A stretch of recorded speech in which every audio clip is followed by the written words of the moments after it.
Grateful to be here with y'all tonight, and I want to share this story, but before I do, I always want to say thank you to God for what he's done, but also give a thank you to my wife, without whom this story is not possible. So I love her very much, and thank you for your influence in my life. I'm a grateful believer in Jesus Christ. I am evidence of the grace of God. I'm overcoming addictions to pornography, sex, and anger. And my name is Richard. Hey, Forever family. The interesting thing about addiction is that everyone has experienced it on some level. Many people have survived it, but almost no one can define it. Through a long process, I've arrived at a definition of addiction that captures my understanding of what it is. That definition, if you got your paper and your pen handy, write this down. All right? That definition is a sustained and uncontrolled attempt to meet a valid need through invalid means. I'll say it one more time. A sustained and uncontrolled attempt to meet a valid need through invalid means. Since addiction starts with some sort of unmet, valid need, I'll tell you about mine. I was born to teenage, unmarried parents who were both raised in the church. Shortly after my parents got married, shortly after I was born, my parents got married, and shortly after the ink dried on their marriage license, they got a divorce. I was the only child they had together. I spent much of my childhood going back and forth between households, which were states apart. When I lived with Dad, there were rules, and they were strictly enforced. Sometimes too harshly. When I lived with Mom, things were more free-flowing. No matter which house I lived in, going to school and church were required. However, my stepdad had a stash of pornography that I had become exposed to at a very early age. These things created my first set of needs, a need for stability and comfort. I didn't realize it until I was an adult, just how much the moving back and forth affected me. Additionally, when I lived with Mom, we moved around a lot because of financial trouble. Add in some domestic violence between Mom and the various stepdads, and we have a textbook case of family dysfunction. I needed to know that none of this was my fault. As a kid, I did everything I could to keep my parents happy. I went to school, I played sports, I made good grades, I went to church, I was an usher. I did all I could do to make them happy. As I approached my teen years, it seemed like I had lost all my ability to make them happy. When I lived with Dad, my grades were slipping. My dad and my stepmother kept me on a tight leash, so I didn't get to have much of a social life. As a result, I just had a lot of time to sit in my room and stew in my frustration. I moved back to my mom's house to help her care for my younger siblings. However, on occasion, I would choose to have a social life rather than stay home, and my mom would get frustrated with me. Again, I had lost all my ability to make my parents happy. This was my second set of needs, the need for acceptance and appreciation. To be honest, I look back at my life and I see that my parents loved me and accepted me. However, at this point in my life, I just couldn't see it. They expressed their displeasure with my failures more than they voiced their contentment with my success. Nothing was ever good enough. This was another thing that would take me years to figure out how much it affected me. Like any warm-bodied human, I had needs and I tried to meet them. My personal walk with Jesus was no longer relevant, so I tried other ways. These are my invalid means. I recalled the feel-good that came from watching my stepdad's pornography. By the time I reached high school, the internet was booming and porn was just a click away. Though I didn't know it at the time, pornography was becoming my coping mechanism for a life that I could not control. Throughout my high school career, I lived with my mom, and our family bounced from place to place. We lived with friends, we lived in motel rooms. We finally landed in a trailer where we lived for a year and a half, and that was a record for us. Through most of the moving, pornography was a constant. When we moved to the trailer, I lost internet access, so my pornography was limited. The summer before my senior year of high school, I met a young lady who was a recovering drug addict from a dysfunctional family on the verge of failing out of school. She was the perfect solution to my needs, right? Our relationship was based on sexual desire for each other. Less than 1 year later, she was pregnant with our first child. Shortly after graduation, we moved in together because that's the solution to having a baby out of marriage, right? Sound familiar? I wanted to play college football. Now, I was an all-American tailback. Every time I'd ask to play, my coach would say, "Get your tail back on that bench."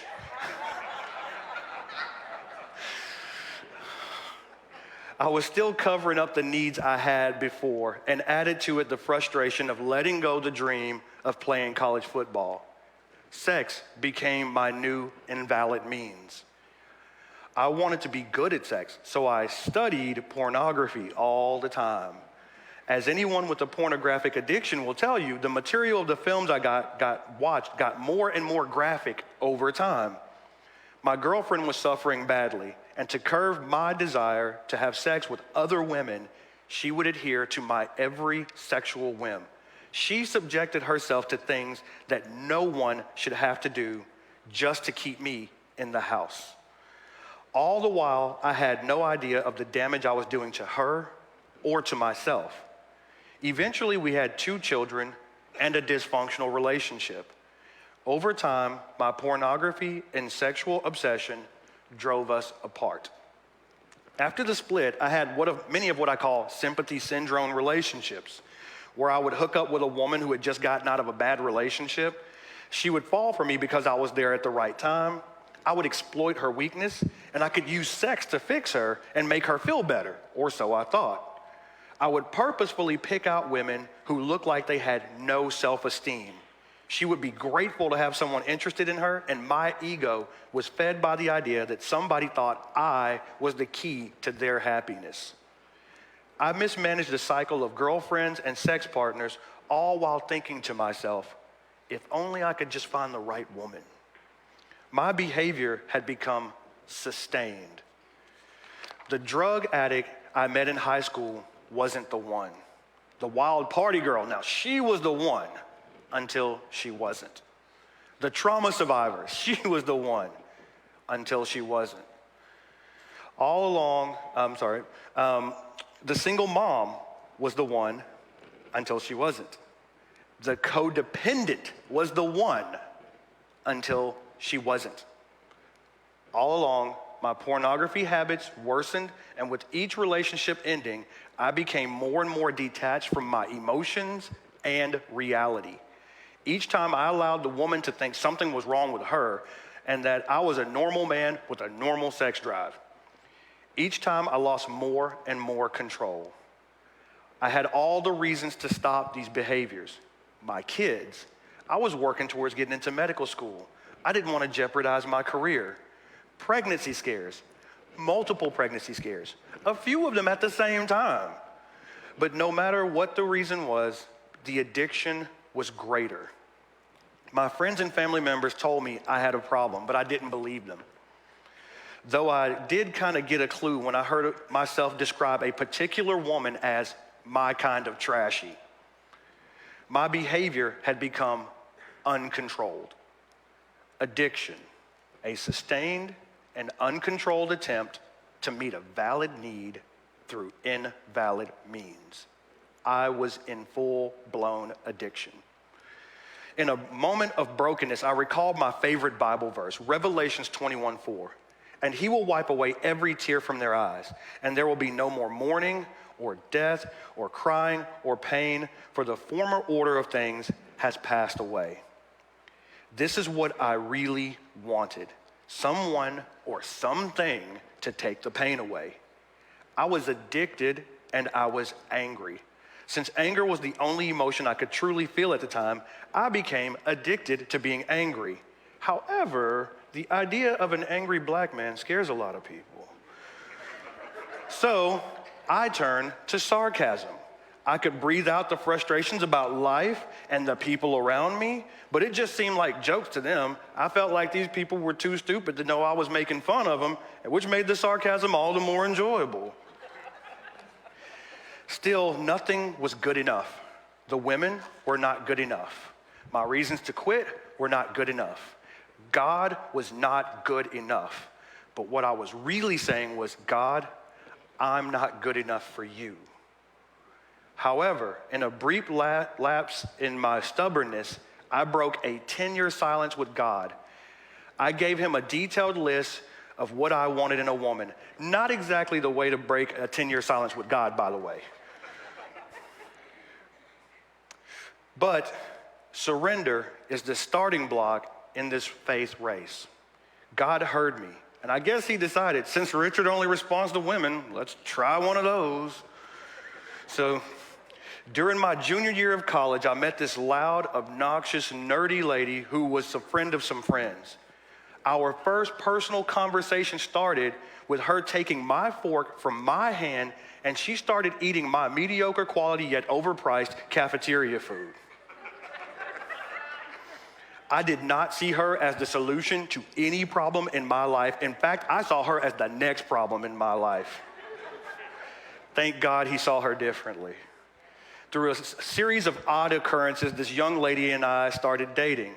But since we were sinners who backslid long enough just to meet each other, we found ourselves about to be parents of a child in no time flat.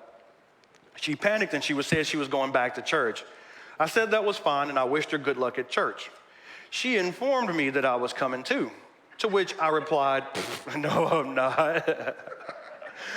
So a few weeks later, as we were entering the First Assembly of God in North Little Rock, I complained to her about the church. It was too big, there were too many people, there were too many white people. For those of you who don't know, this young lady who has since become my wife is white. It was in North Little Rock, a whole 15 miles from my house in Little Rock. The list went on, but I attended sporadically, and after a job loss, I attended regularly. I remember Pastor Rod Loy being the voice of God in my life. Every sermon he preached, he could have written my name in them. Every Sunday was like a spiritual interrogation of my soul conducted from the pulpit. I stayed, I joined the church, Alana and I got married, all right? I had my hesitations, but a man I now greatly respect, Pastor Randy Jumper, put my soul at ease when he told a class I was in that we as Christians don't have to have all the answers. We just have to have faith in God. In so many words, he said that even shaky faith is still faith. If we could do that, God would do the rest. This renewed my faith in God, but I still struggle with my sexual compulsions and underlying causes. I mean, I was happy with the woman. I was married so we could have sex whenever I wanted, and she would do whatever I wanted her to do, right? Those of you who are not laughing are obviously single, all right? That's not how it works. Shortly after, I learned that our church was starting a recovery ministry called Celebrate Recovery. I didn't know much about it, but I figured I would give it a try. I agreed to be the drummer for the CR worship team, but I was frustrated on our lunch night because another drummer was playing. I was the drummer. How dare they let him play before me? I was on my way to the exit after large group when the Holy Spirit guided me to a group called Men's A to Z. In that group, I heard a redeemed meth addict and dealer, my forever brother, Scott Waldo, say, if I could lead people to Jesus the way I used to lead them to dope. A bell rang in my head. This was my purpose. All those charismatic ways that I had abused to lead women to heartache and disappointment were skills that God had given me to lead people to him. I felt a fire renew within me. I went home and told my wife about the experience. I was jabbering like a child trying to explain a UFO sighting to a police officer. My wife agreed to come to CR, but only to see me play drums because she wasn't one of those people and she had her life all together. Insert break for laugh. The Lord showed her where she needed to begin working her life and we started our recovery lives together. Sihar has taught me what it really means to surrender to God, perhaps the most difficult of Christian concepts for me to understand. As a result of being able to surrender, I was able to build a real, personal relationship with Jesus. The Bible will always be my what, but Celebrate Recovery is my how. It's a step-by-step program aimed at helping me pursue God more and more each day. Now, fast forward a couple of years, I was rocking my recovery from pornography and anger. I had been through 2 step studies. I was the assimilation coach for the rapidly growing CR First NLR. I had become more and more popular at church and in the recovery community. I was a sponsor. I was the drummer for the CR worship team. I had arrived. I had addressed my sexual and anger addiction behavior, but I never took the time to address the underlying issues that made me angry and think that sex was a solution, or any of the other underlying causes of my newly discovered issues. To make matters worse, things seemed to be falling apart at home. My wife and I were constantly at odds with each other. She wouldn't listen to me. You guys understand that? She began to throw herself into her work. My children were getting older and becoming more rebellious. Oh, and there were more of them, by the way, so more kids, which made the rebellion even worse. Every little thing got under my skin or would lead to a fight. This was not what I expected to happen. Suddenly, once again, nothing was ever good enough. All my accomplishments were just attempts to meet a valid need through invalid means. It wasn't until I was working my 3rd step study that I realized something God had been trying to show me. Step 9 had been one of the 12 steps for as long as there's been 12 steps. I just chose to speed past it. Step 9 reads, we made direct amends to such people whenever possible, except when to do so would injure them or others. Celebrate Recovery Principle 6, which corresponds with Step 9, says, evaluate all my relationships, offer forgiveness to those who have hurt me, and make amends for the harm I've done to others when possible, except when to do so would harm them or others. It was in this step study that God took me back to my childhood where the hurts began. And he showed me that I had not forgiven some key people in my life. God told me that if I could not forgive those who had hurt me in my childhood, then I would be doomed to repeat the cycle that they started in my life. All the strife with my wife and my children wasn't because of them.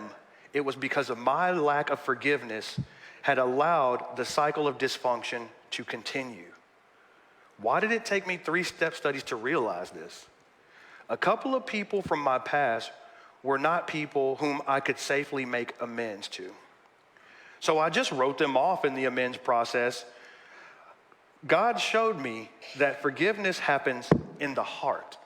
Whether or not face-to-face amends is made, I had not forgiven these people in my heart. Thus, I was carrying around the burden into my own family. Once I took the time to release the offenses from my heart, I found myself becoming a better husband and father.